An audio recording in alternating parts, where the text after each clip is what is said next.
Technological and moral, is inescapably familiar to us.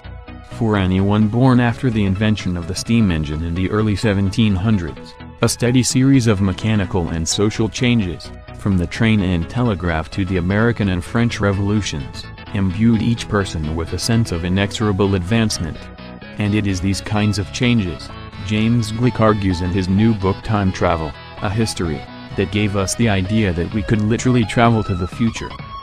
Number 5. A photo was taken in 1940 of a crowd watching the reopening of the South Forks Bridge in Gold Bridge, Canada. When a portion of photo is enlarged, one man sticks out in the crowd. He appeared to be wearing modern clothes that critics claim were definitely not the style of 1940s. The man is wearing sunglasses and what looks like a cardigan of sorts and a t-shirt. Its authenticity was proven by NTV in Russia in 2010. Is this a man with incredibly modern style? Or evidence of time travel? Number 4.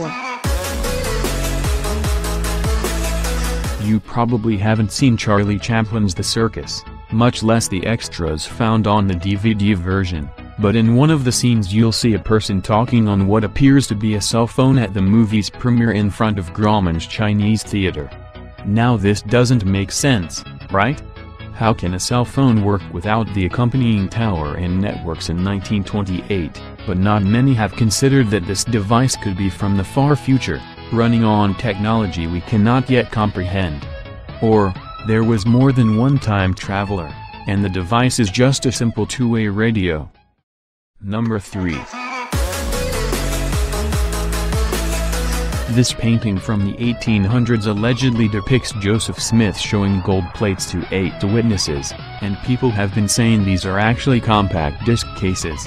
Clinterestingstuff.com says, 2 modern CD-ROMs are documented and described, circa 600s, in the Book of Mormon. This establishes that time travelers took 2 named mid-1990s CD-ROMs back to the past many times. It is noted in the Mormon Chronicles that these objects were placed in a box.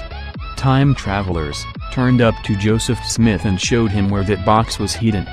He opened the box, noted these artifacts, and had a picture drawn of him holding 2 plates.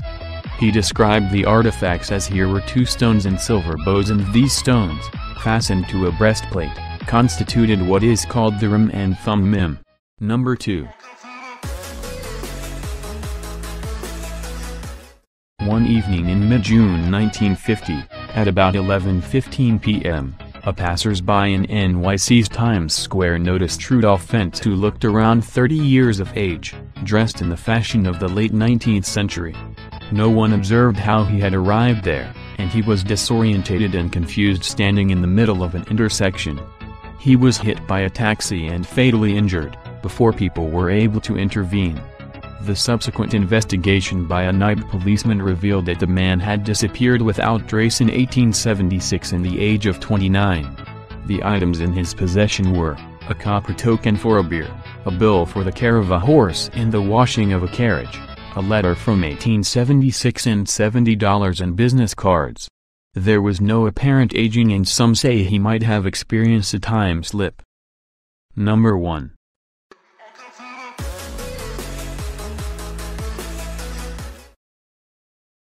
When Chinese archaeologists opened a giant coffin of what was believed to be an undisturbed, 400-year-old Seeking tomb in Shanxi County, they discovered a small watch-shaped piece of metal, with the time frozen at 10:06. That's not all, the word Swiss was engraved on the back.